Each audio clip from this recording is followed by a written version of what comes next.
Jenn Mansell. Welcome to the Visionary Life podcast. Right before we started recording, I actually thought it would be appropriate to pull up one of your 20-minute breathwork sessions.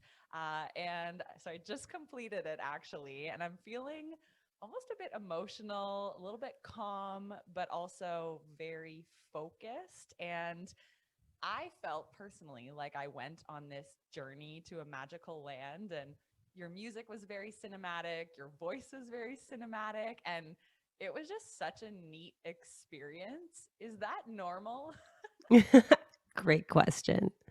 Yeah, that is normal. Breathwork, breathwork is really just breathing in a rhythmic pattern over and over to music. Um, and it really helps us to drop into this kind of creative flow state where our mind is not stuck in survival and fear. So we can actually start to, like you said, explore these magical lands and magical places within ourselves. And, most of us are really good at holding our breath.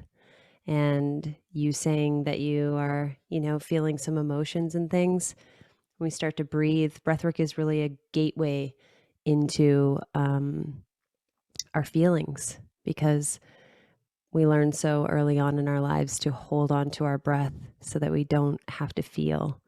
That welcoming in the breath helps us to feel. And then on the other side of the feelings, there's a magical abyss of like possibility and creation.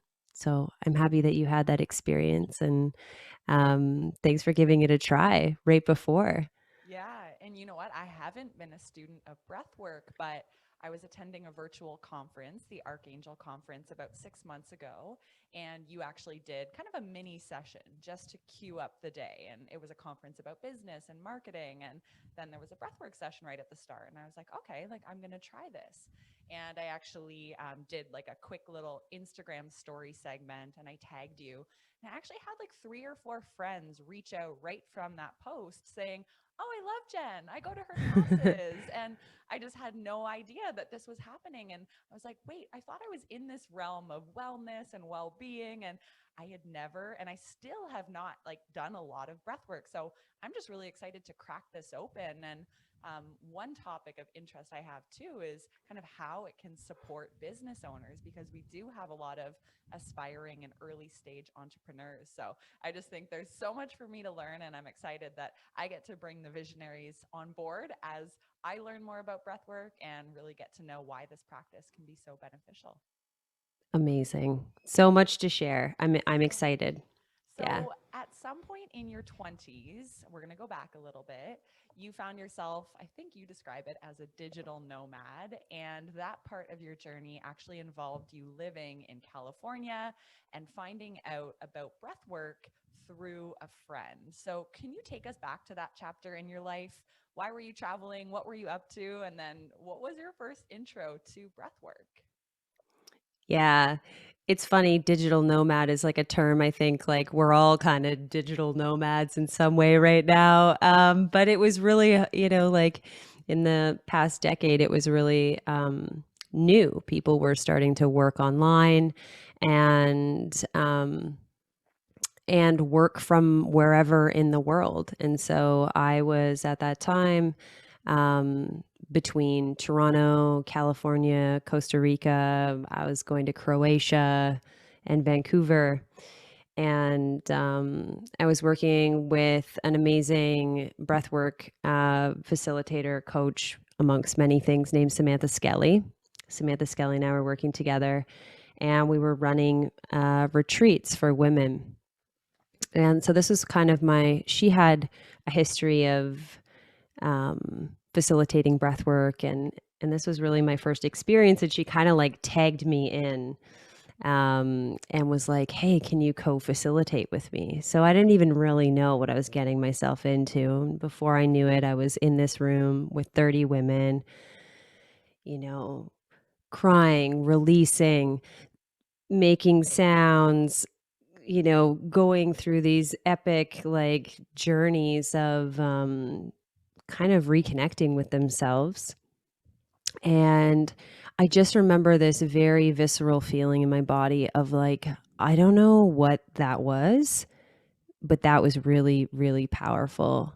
And that connected me so deeply to my heart and to the humanity in each of us. And I just sort of like I never forgot the practice. And so, I continued on my digital nomad journey, working from many, many coffee shops and random people's couches. And then I eventually, really I hit a rock bottom place in my life. The chapter after that one was really my life fell apart, you could say. Um, I left a business partnership. My health crashed. My relationship ended. I lost the home I was living in. Like all of it just out from under me. And, it was kind of like one of those dark nights of the soul where I was left to ask myself, like, if I'm not all these things, then who am I and why am I here? And I was very sick at that time, very unwell. And, breath work kind of came back around to me. I was actually meditating on this couch that I'm sitting on. And I just heard this voice, and it was like, you need a tool. Your tool is breath work. Go. And I was like, I don't know what that means. It took me like a year to kind of be like, okay, how do I explore this? But it ended up being a tool that kind of helped me piece my life back together. That's such a cool story. And I think it's interesting. I'm excited to hear kind of what happened after that, because I think a lot of the listeners, they've probably had a similar moment where they are going through that dark night of the soul, for lack of a better term. And they're kind of in this place where they're like, I don't know what my purpose is. Like, why am I here? And oftentimes we get this inner voice that says, you're supposed to travel, or maybe you have to quit your job, or you have to go pursue the violin like you used to play. But we tend to just shove those thoughts aside because we think, oh no, I don't have time for that, or there's no meaning behind this. So for you, when you kind of heard that voice of you have to go explore breath work, did you take immediate action and then like your life started improving? Like, or what happened in between there to actually then go, study the practice and devote a lot of your life to it? Yeah.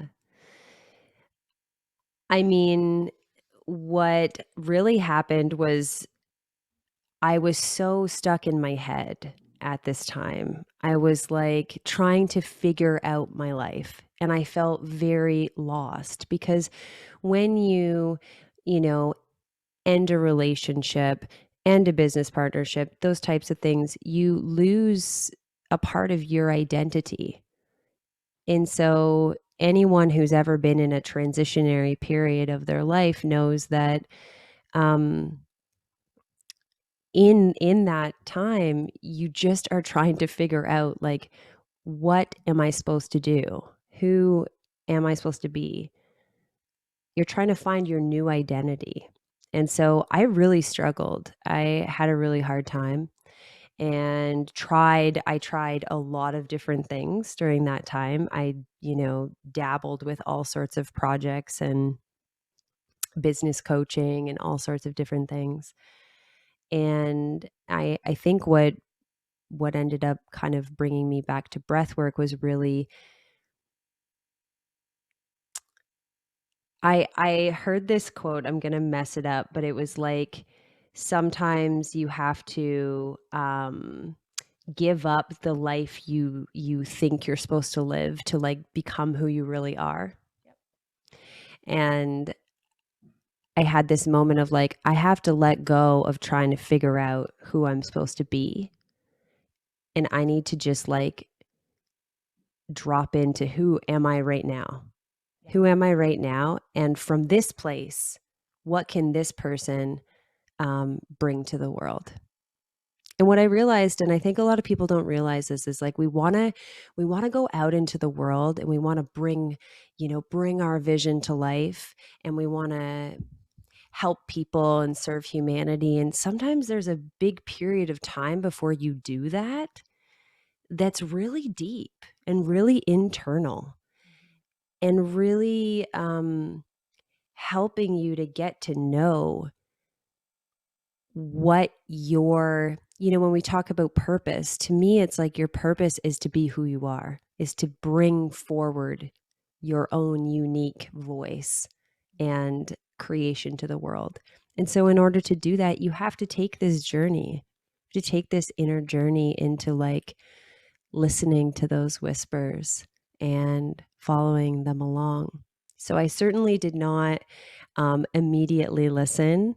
I had a lot of indecision, and eventually, as I always do, I always end up following my heart, but it's never that smooth. Never is. And really, like you said, there's no timeline for how long this internal journey is going to last. Like some people are probably in it for a couple weeks, and for other people, it's going to be a couple years before you're really ready to share your gifts and share your superpowers with the world. But I really think the same as you. I think there's a quote that says, "Don't change who you are, be more of who you already are." And I Mm, think a lot of us, as we grow up, we feel like we have to morph ourselves into who our parents want us to be. And we download all these programs from the people we hang out with and the TV shows that we watch. But the journey is really in like taking away those programs and uninstalling them and really understanding, like, who am I? And once you yeah, get there, it's like, okay, now what gift can I share forward? But it starts as an internal journey, which it sounds like it really did for you. absolutely. And I think I've realized, now that I'm like sort of 3 years into doing this work full time, I have realized that that journey never really ends. It's like, you know, you eventually come to the courageous place of like, okay, I'm ready to really start something and create something in the world. And then, you do it and you put things out there, and then ultimately you come up against your own inner roadblocks. And then, oh, it's like time to go back in and kind of like work through my own little stuff here and then come back out. So it's, I thought like I was going to get it all figured out and then I was just going to cruise. And really it's this inner outer journey that you're on if you're a person who wants to step into entrepreneurship, because in some way your work is coming from you, so therefore you are a part of your business moving forward, and you get to keep doing that work, and that's like one of the gifts of being on that path. It's funny because one of my first business coaches told me, like, you know, personal growth equals business growth. And I was like, what do you mean? Like, it's totally separate. But then you realize, like, oh, I am the vehicle to make my business grow. And so the more I learn about myself, the more self expressed I become, the more I discover who I am. Of course, it trickles into business. So the personal growth journey, it never ends. And sometimes when I'm feeling stagnant in business, it's because personally I haven't been growing or evolving, and then vice versa as well. It's such an interesting relationship. Yeah, we love to, in this like Western world, put everything in silos. And really, we're an ecosystem, and it's all, you know, everything happening in our outer world is just a reflection of what's in our inner space. And, and I think seeing it that way gives you more permission to just keep going and keep exploring. Mm. Yeah. So going back to that time when you got the idea, like, I need to find breath work again, Yeah. that obviously was just an idea, but there was no action necessarily of like, I'm going to go get certified or I'm going to host my first workshop. So can you tell us how you eventually bridged the idea that you needed to find breath work once again to the actions that you took to actually, advance this mission forward? Because I think a lot of the listeners are there right now. Like they want to become a yoga teacher. They want to, become a breathwork coach, but they don't have the tools, or they're just, still waiting to figure out, like, how do I take that next step? And they're just in this stagnant position. So what did that look like for you? Yeah, great question. So for me, once you have some kind of clarity, whatever it is, it's so important to then put it into action to kind of test the waters, so to speak. So what I did was I ended up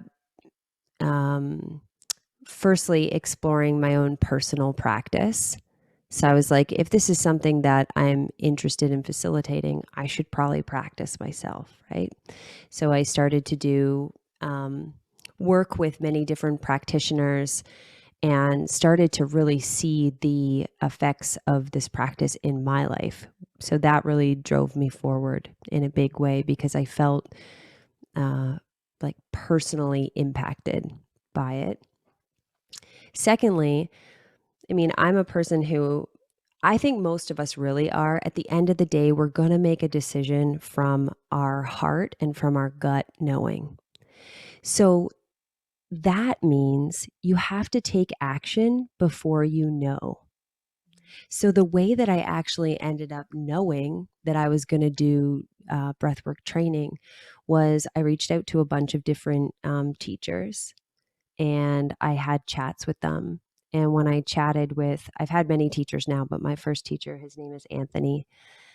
And when I first chatted with Anthony, I just had this like deep sense in my body of like, he's like in his mid 70s. I was just like, I need what this guy has. Like, however, this guy is, I sat on a Zoom call with this man and he was so present.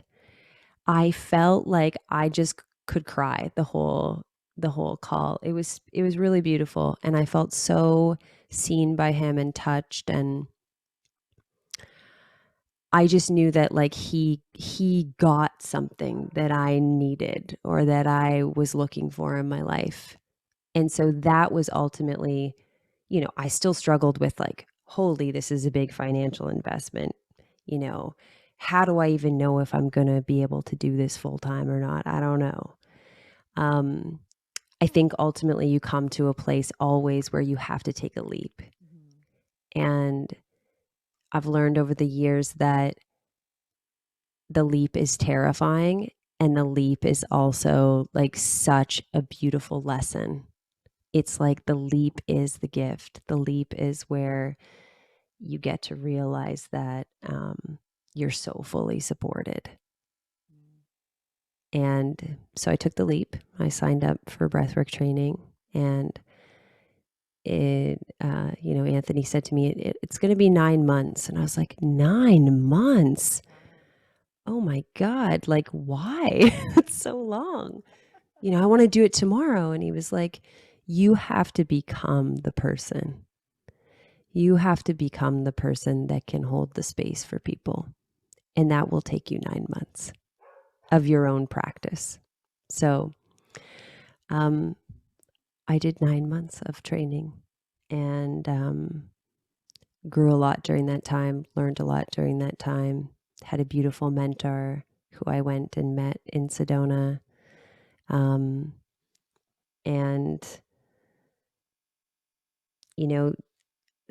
I think the transition after that was hard. Once you're in the training, you're like, okay, like, there's momentum. Things are in motion. Here we go. I'm learning. I'm growing. I'm immersing myself in this thing I'm passionate about.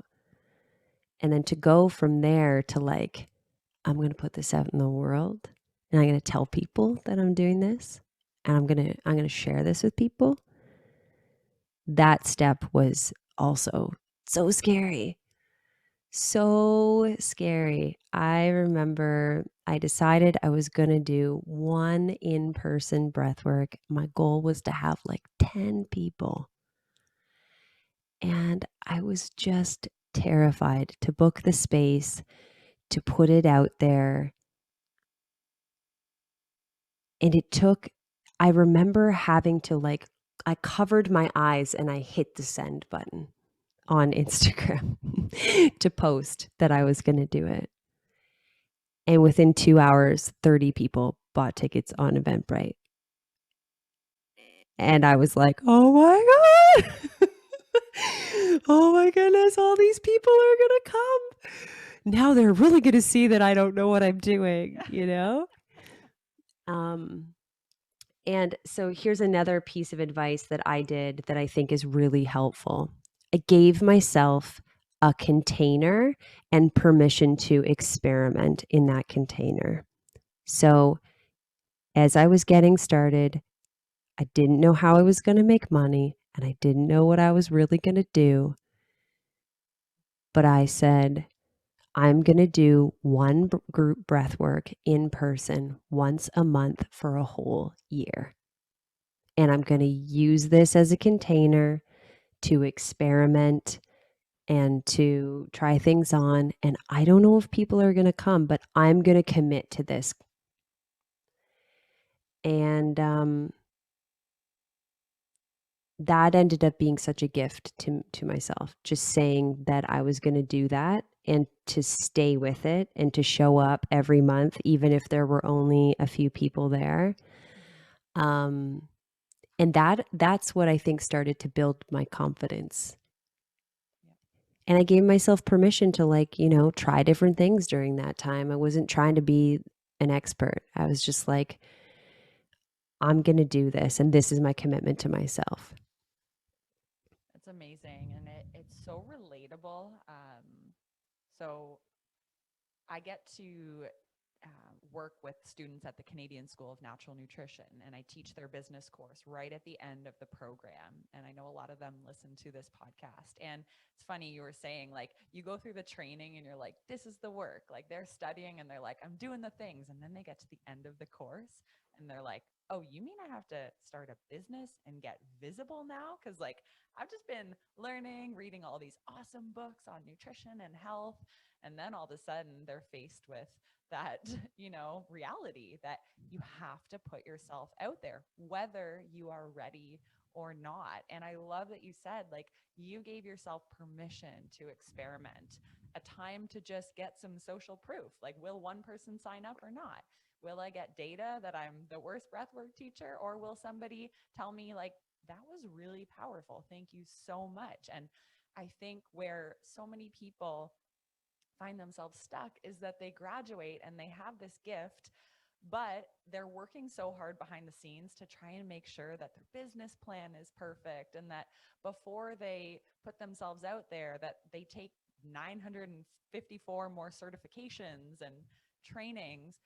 But what they're missing is the fact that they need to just get themselves out there and commit to showing up and saying, I'm not going to be the best breathwork coach or holistic nutritionist in the world, but I am going to start sharing and start showing up for people, whether it's once a week or once a month, whatever it is that you set out as your goal, and knowing that that's part of the journey, is starting where you are and knowing that each time you do it, you're going to get better. You're going to grow your community while you grow your business. So I love that you shared that. And I'm Absolutely. sure it was terrifying for you to host those first few classes, but look, you put yourself out there and then you got 30 people sign up. So it's really about just blindly hitting that publish button and being like, all right, if nobody signs up, that's just data that maybe it was at the wrong time, or that people didn't like what I was describing and I need to tweak it a little bit. Right. So Yeah. taking that leap.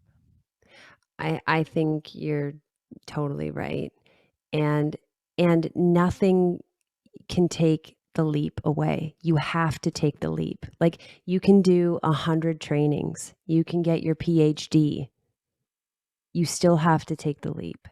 So it's like, you might as well just cover your eyes and like dive in, because you have to do it at some point. And I want people to know, like, I built an entire business. I didn't have a website.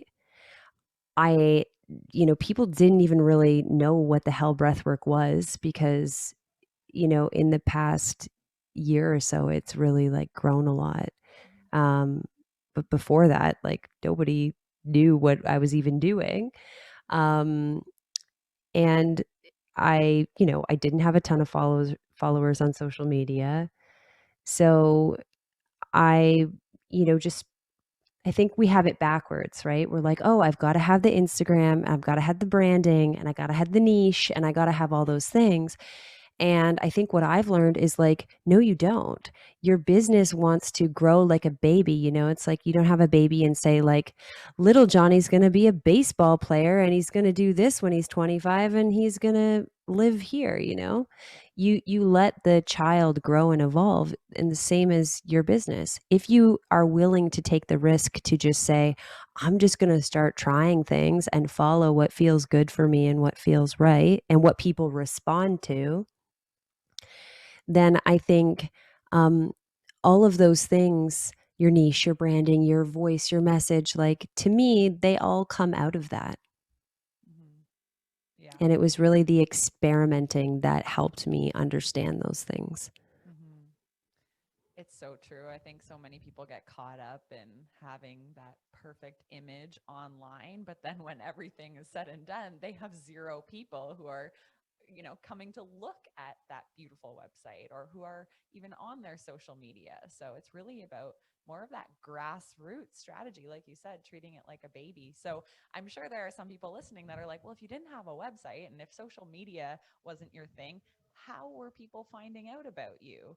What were some of those early promotional efforts, we'll call them, that got you your first few raving clients? Yeah. So, I mean, I was lucky to be plugged into communities of people in Toronto who were into these kinds of types of experiences. Yeah. So I had spent a long time going to sound baths and going to ecstatic dance and DJing and things like that. So um, I was connected with people. But really, the reason or like what helped my business grow and build was referrals. People were coming to my sessions and having transformational experiences. So when you have a powerful experience, you want to share, you want to tell people, you want to bring people. So a lot of it for me was people bringing friends, telling friends, um, and that really grew because there's this thing of like, oh, we need thousands of people to build a business. You don't. Like, I still don't even have like 5,000 people on Instagram and I'm running a six-figure business.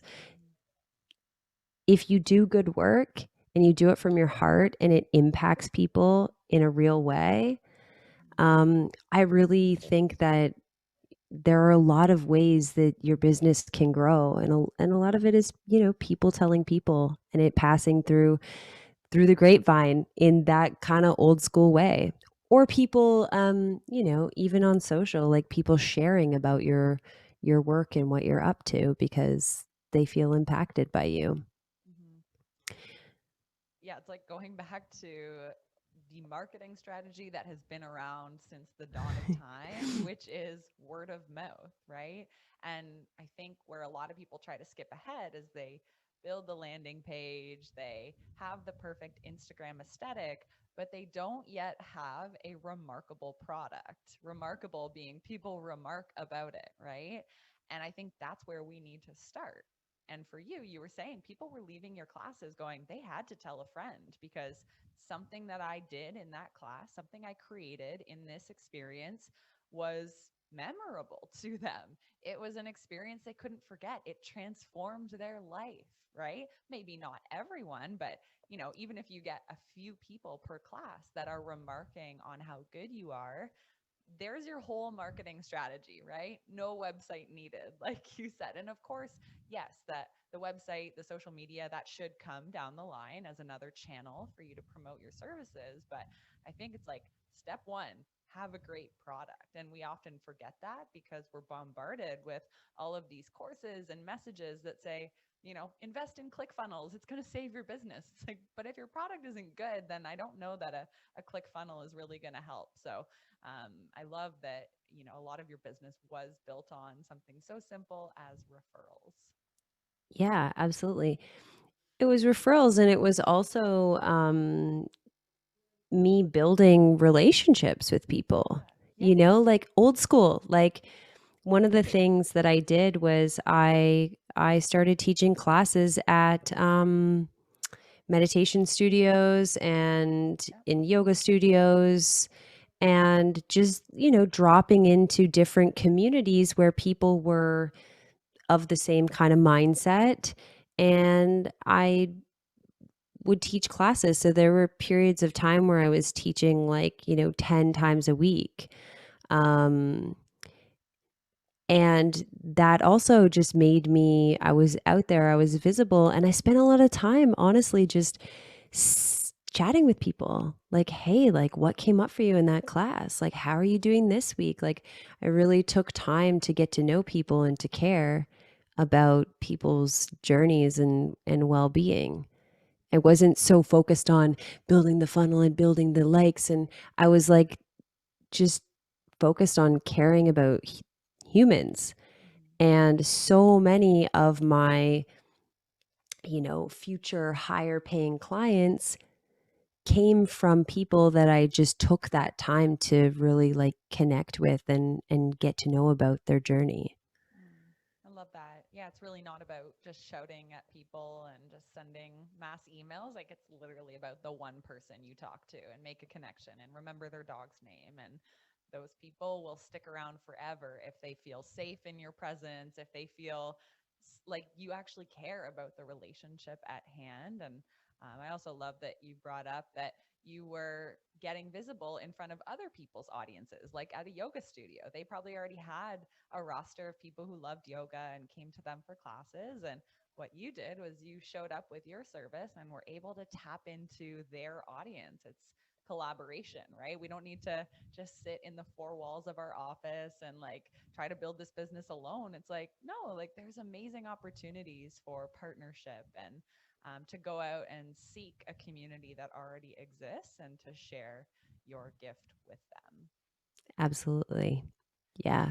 You mentioned, at this point that you are doing breathwork as your full-time business. So can you kind of take us through at this point, like what are the services that you offer? And as a service provider, how do you stay sane while running this business full time, knowing that there are limited hours in the day that you can teach and give away your energy? So how does that look for you right now?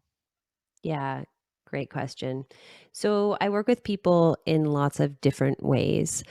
Um, I work with people one on one to do breathwork sessions. So, what that looks like for those of you who don't really know even what breathwork is, um, the practice that I facilitate is one that was created back in the 60s and 70s. They originally called it breath therapy.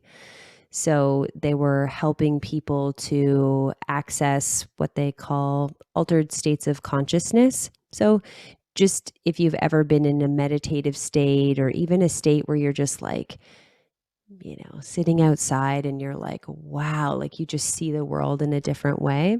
Like flow state, kind of? Flow state. Yeah, exactly. Um, this is a practice that can help you to get into that place. And basically, the people that created this modality um, recognized that when we're able to get our minds out of our way, the body knows how to heal itself and knows what it needs and knows how to fix things. It's just we get in the way and think we need to control. Mm-hmm. And so the breathwork sessions that I do one on one with people, they breathe for about 45 minutes. We get them set up beforehand and we unpack things after, and I kind of guide them along. So currently I do that mostly virtually. Um, Pre pandemic, I was in person with people and would do sort of like body work with them as they breathed. And this practice is really helpful to release tension and stress and trauma and things that you have held in your body for years and years. That's why when you do breath work, a few sessions or many sessions in a row, you start to kind of like peel some of the layers of your life that you're still holding on to. Kind of like peel them away. So I work with people in that capacity. And then I also do somatic coaching, which is basically just kind of like it integrates breath work. Breath work is a somatic practice, meaning body-based. My coaching work is really just to help people kind of dive even deeper into, why are they feeling stuck? Why can't they move forward? I help them understand how their mind works and how their mind and their feelings work together. And really, I help people get through the blocks that come up on their journey of growth, whether they're an entrepreneur or a person who's growing spiritually. I work with them to get reconnected with their body. And my whole philosophy, and I came to this place because I was, I've been sick since I was a baby. I've come to this place of knowing that the body has so much wisdom and so much knowing. And if we can access that and tap into that body intelligence, we don't really have to figure life out so much. So in my coaching practice, I kind of integrate a bunch of those things together. And then I also offer, early pandemic days, I was just like, wow, like people need to do this work all the time. So I immediately was like, I was looking around online and I was like, oh, everybody's doing an online class now. I was like, oh, I don't know if I want to be like everybody else. And then there was another voice in me that was like, Jenn, this is your moment to lead. Like, are you going to lead or are you going to sit back and watch everybody else? And I was like, no, I'm going to lead. So I started doing a weekly free class. And over the course of, I did it from last March until September, every week, twice a week. Sorry, we had Fridays and Saturdays. And all sorts of people came. Hundreds and hundreds and hundreds of people came. Everyone was just like bringing their aunts and uncles and grandparents. And so I started doing I call them community classes. So I do community classes still, not every week, twice a week, but usually once or twice a month, where usually about 100 of us gather online. And there's quite the like community around it now. It's cool. And we all do breath work together and kind of just share like where we're at and where we're going in our lives. And I also have an 8-week women's breathwork journey. So we do breathwork once a week for 8 weeks. And we go through this whole journey of really exploring our hearts, our resistance, and our, what do we need to forgive? How do we access our desires and our longings and things like that? And so how do I balance all of this? Well, it's been hard. It's been really hard during COVID because, it's been great because I can do all my work online from my computer, which is awesome. And also sometimes it's really difficult to balance like living life and taking care of yourself and doing all those other things and running a business. I think some things that I've had to implement that have helped me a lot are I was working a lot of evenings and things, and I have since booked at least like 3 or 4 evenings of the week, like weeknights, off. I don't see clients then. And I was like, oh my God, I'm going to miss out on clients. No, actually, they just booked earlier in the day. It was actually fine. And I was really scared about that. and I take Saturdays and Sundays off of work. I only do like maybe half an hour on Sunday night just to prep for the week. And I also go off of tech a lot. So, a way that I have, because, when you're an entrepreneur, your phone and your tech is also your business. So, sometimes I just need a straight up break from it. So, I just put my phone on airplane mode and will sometimes take the whole day or, the whole evening just off. And I've really had to learn, about boundaries. It really sucked before. I wanted to, when you're first starting your business, you want to help everybody and you want to really like put yourself out there, and it's important that you say yes to a lot of things. And as your business grows, I think it's important to start to have some healthy boundaries that are like, hey, I can't text back and forth with you all the time. If you want to do a session, let's do a session. And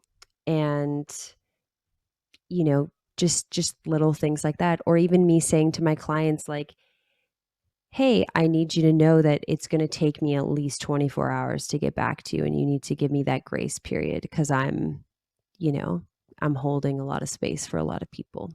Mm-hmm. Um, and so I think it's important to set some of those parameters for yourself. And I mean, being that I'm a service provider, I would say my experience has been that you cannot, not that you cannot, but it's very, it's a lot to do it 5 days of the week, especially if you're working one on one with people. So it's very important for me that I have time to really replenish myself and to receive my own medicine. So I do breath work with myself at least once a week, usually as a daily practice. Um, and if I go too long and I don't do those things, it's like I get disconnected from like, why am I doing what I'm doing? It just becomes like a grind. So I think that it's really been helpful for me to make sure that I take the time to nourish myself and to, live the things that I'm teaching to other people. Mm-hmm. And like we were saying earlier, like as service providers, we are the vehicle for delivering our transformations to people. And so if we don't take care of ourselves and prioritize balance in our life or whatever version that looks like for you, then we can't show up and serve our clients with our gift any longer. And like you said, to be giving to people 5 days a week. And then on top of that, to be doing the admin and the marketing and the answering the emails and, prepping for your tax season and all that stuff. Like it really does start to add up. It's that balance between, the client work, but also there's so many other pillars of running a business that have to be factored in. And I think for a lot of people listening, like they're in that messy middle phase right now where it just feels like they're saying yes to everything, working all the time. And I think for all of us, it is a personal journey of figuring out like, when do I first establish boundaries? Because I can no longer wear all the hats, or I can no longer say yes to everyone, or give everyone the expectation that I'm going to respond immediately, and really finding out what those boundaries need to be so that you can protect your energy and not burn out, which means that you would have to, go back and work a corporate job or not be able to show up and deliver breath work to the clients who really need you. So thank you Yeah. for sharing that. And I think, we all have to kind of learn that on our own time. And it's interesting because one of the things when filling out the calendar invite to be on the podcast, you wrote that one of the things that you are quite passionate about talking about is running a feminine based business. And, I can kind of crack open what that would be, but I'm curious to hear from you because it sounds like maybe having this balance is part of that, right? Not being 24/7 Gary Vaynerchuk, like hustle, hustle, hustle in order to be successful. What does running a feminine based business mean to you, and what does that look like? Yeah, good question. So I think this is something that I'm continuing to uncover. I definitely am not an expert, but I think I knew because, a part of my health crash and my life crash was me really burning out. I had worked myself to the bone. And I think I knew going into this new chapter of like running my own business that I needed to do things differently.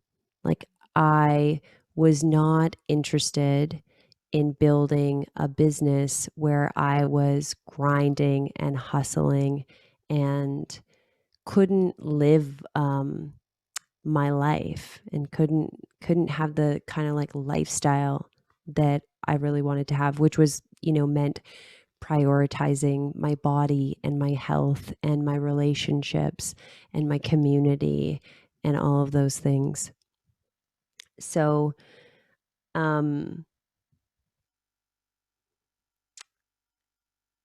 for me, it really has meant, how do I work from a place of flow instead of force? So flow state, if you don't understand what flow state is a certain state of mind, where I like to describe it as like there's you find the perfect balance of discipline and surrender. So you get into flow when I'll give you an example, when you show up to a blank page, you clear your mind and you get super present and you just start writing. And you just start writing, right? That's equal parts discipline because you're showing up and you have a container, and flow and surrender because you're not attached. You're just like letting stuff come through. And so for me in my business, I'm not interested in, back to what I said before about like, are you going to let your kid become what it is, or are you going to tell it who it's going to be? I'm not interested in, trying to scale and trying to build my business to multi-million, whatever. I'm really interested in letting my business become what it's going to become. And I recognize that because it's a reflection of me as I continue to grow and evolve in myself, and in my ability to express myself and create new containers for people to experience things in, that my business will continue to grow. And so for me, um, capitalism and the patriarchy tells us more, more, more, more. It's never enough. You got to make more money. You got to have a bigger house. You got to do more, and you got to be more. And so for me, my kind of like flip on that, and my feminine energy, I don't mean like feminine female. I just mean like masculine energy is very like focused forward in one direction, set a goal, let's go get it, take action. For me, it's like, how can I lean back, let go, surrender, trust, receive, allow, focus on building relationships, focus on building community, nurturing connections. Like, how can I bring all those principles of feminine energy, which feel so natural to me, and use those to cultivate my business? That way, a part of the burnout, I'm going to be really honest here, is women pretending that we're men. Yes. We're pretending that we can work in the same way that a man can. And we can, technically we can, but our bodies are, we have a cycle, our hormones are changing, we have different rhythms. So to me, it makes so much sense to work from a place of flow instead of force, because the female body does not like force. That's really stressful. And when you tune into your own cycles and rhythms, as a woman, you really start to realize that like there is a whole like there's a whole flow to your month. Mm-hmm. There are periods of time where you're super productive. There's periods of time where you're super creative, and there's time for rest. Yep. And I think that honoring our cycles and honoring that we need rest and that our bodies need nurturing and caring for is really what it means to run a business that's more based in the feminine. And for me, that feels nourishing and nurturing because I know what it's like to build a business from masculine energy. And it really, in the past, has depleted me instead of replenishing me. It's like, you just gave us permission finally to not, take after the mentor that told us that you got to work 60 hours a week in order to make it work, or that building a business can only look one way. Like, I believe with 7 billion people on this planet, if everyone had a small business, there are literally 7 billion ways to build a successful, profitable business. And similar to you, I used to operate on even if I'm tired, even if I'm hormonal, I would just get up, go to the gym at 6 a.m. and then get to the office and work, work, work, work, work. And like now it's people like yourself who have awakened me to the fact that, oh my gosh, my body operates really differently. And I used to just numb it by, okay, so maybe it's like the day before my period and I think I need to accomplish 9 hours of work. I would just drink copious amounts of coffee. I'd probably end up at the drugstore getting a sugar hit. Like I'd be like, where are the Skittles or mini eggs? Because I was exhausted, right? It was like, that time of the month. And now it's like, oh yeah, I have so many role models who are female entrepreneurs or who are embodying that feminine energy who show me that, hey, it's okay to block off the days of the month when you're going to be low energy and you don't want to apply force. And surprise, surprise, my business didn't fail. I didn't lose clients. In fact, because I'm now able to show up with really good energy on the days when I know I'm going to feel amazing, I just, try to ride that wave and work hard when I can. And other days it means shutting down the laptop at 1 p.m. And again, like there's so many ways to build an empire, and it doesn't have to look like the way that maybe society has deemed the way or the path to success. So thank you for sharing and Absolutely. opening up that conversation with us. It's something that I know I'd like to explore further too, and just continue to hear stories like yours of applying less force, yet still seeing growth and still seeing success, and knowing that Yeah. it like the success is coming to you, right? You don't have to push, push, push. You just have to wait and of course show up consistently and frequently, but let it flow. Yeah, exactly. And, that doesn't mean that it's absent of action. There's still action, but the action, like much like a river, it's like a river still moves in a direction. Mm, It's just flowing its way there. It may not be in a straight direction. And I think like that really is the truth of entrepreneurship. You're yes, you're moving forward, but it's not exactly a straight line. It's kind of like, whoa, okay, I did that thing that worked really well. Ooh, this thing didn't go so well. Okay, like, it's kind of like a weaving river flowing towards, more success and growth.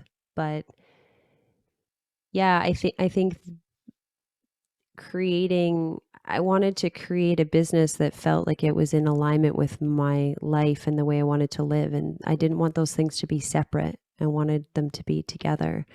Um, And so I get to continuously learn what it means to sink deeper into that, to let go of what the world is telling me I need to do or have to do to be enough, to have enough.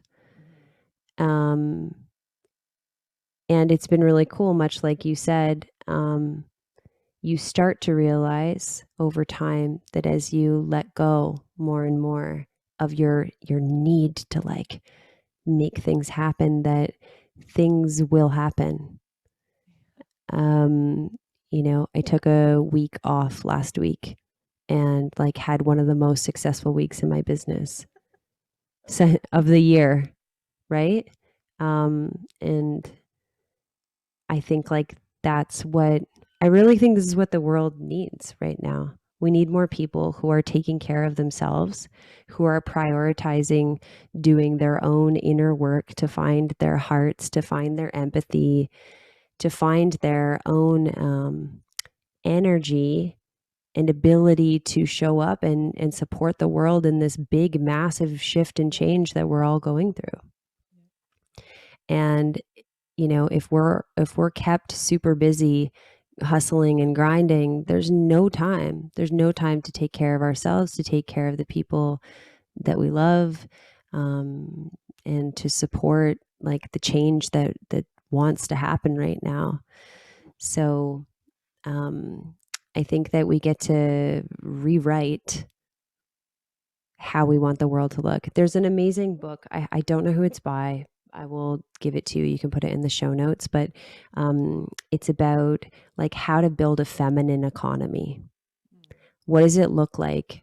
What would it look like if we were running, feminine model of business where we prioritize things like intuition, nurturing, space, care,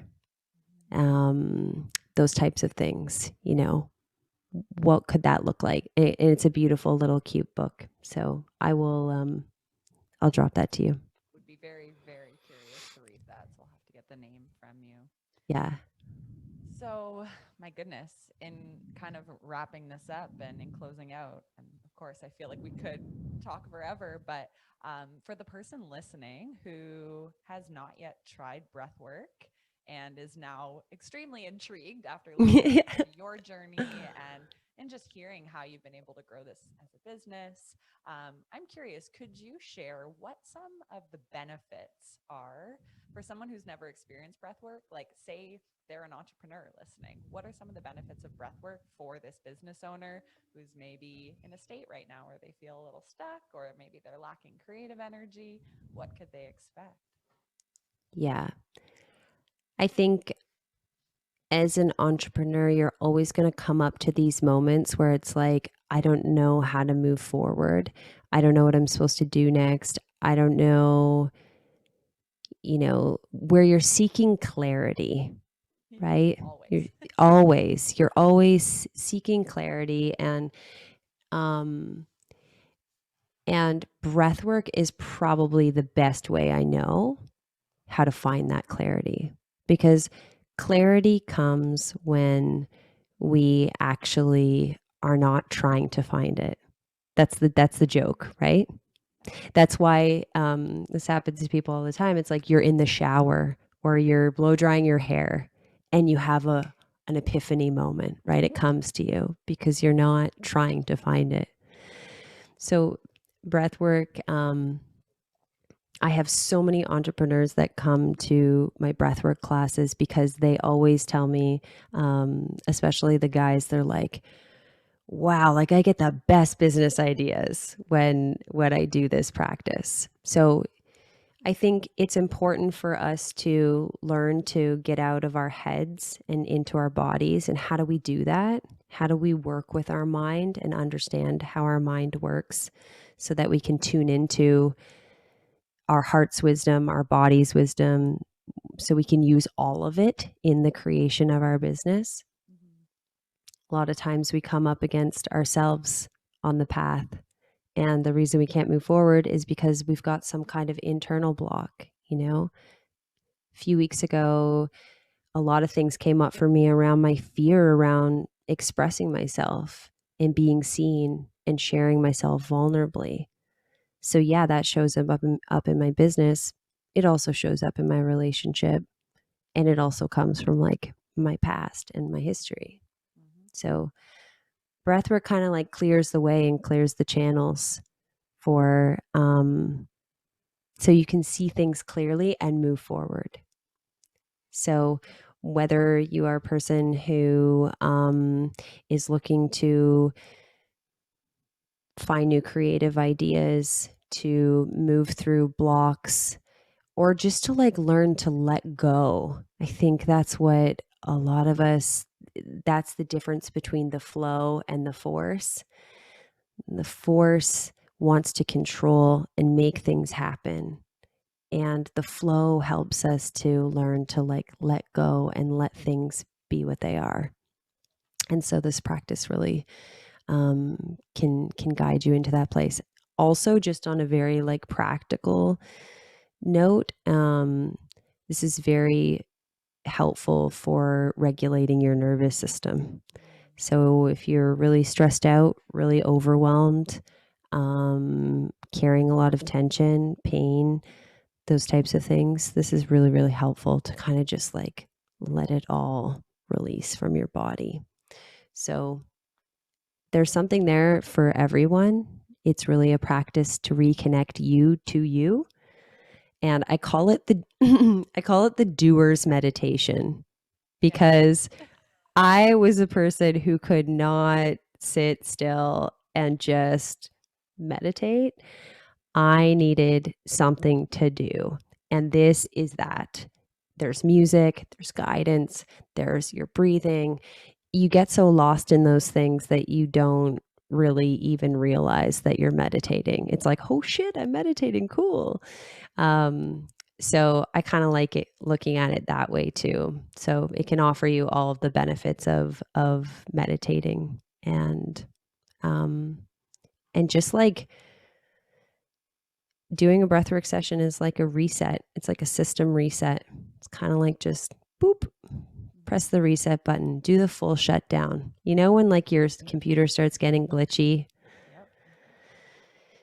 you just got to do the full shutdown, full reboot, and clear all those cookies and all those caches and all the things that are making things not function optimally. That's kind of what breathwork is. It's like that full reboot of your system so that you can like come back and everything works smoothly and nicely and like you can move on.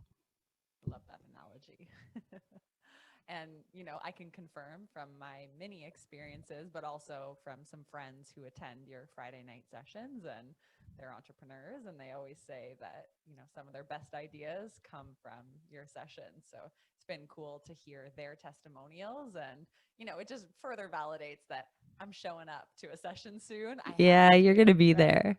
I can't wait. So if somebody does want to attend, now you're teaching virtually, so I'm assuming, you know, anyone globally could tune in. Where do they find your calendar or your schedule? Yeah, all my events are listed on my website, which is jennmansell.com. So JENNMANSELL.com. I have everything that I'm doing over the next, 6 months to a year is listed on there. And the community classes are currently once or twice a month, sliding scale. And yeah, anyone can come. And I always encourage people, like, reach out to me if you're curious, if you want to know more. You can find me on Instagram, and I'll give you my Instagram handle. You can send it to people. Reach out to me, and I'm happy to give you resources and sign you up for a class and go from there. Amazing. I'm going to gather some of our fellow Visionary Method community, and Nice. we'll be at one of your next ones. So Jenn, thank you so much for kind of unpacking the whole journey of how breathwork found you, and, you know, where you are today doing this full time. I know it's going to be so inspiring to so many of our listeners. So thank you. And I will see you in an upcoming session. Thanks so much. Thanks for having me, Kelsey.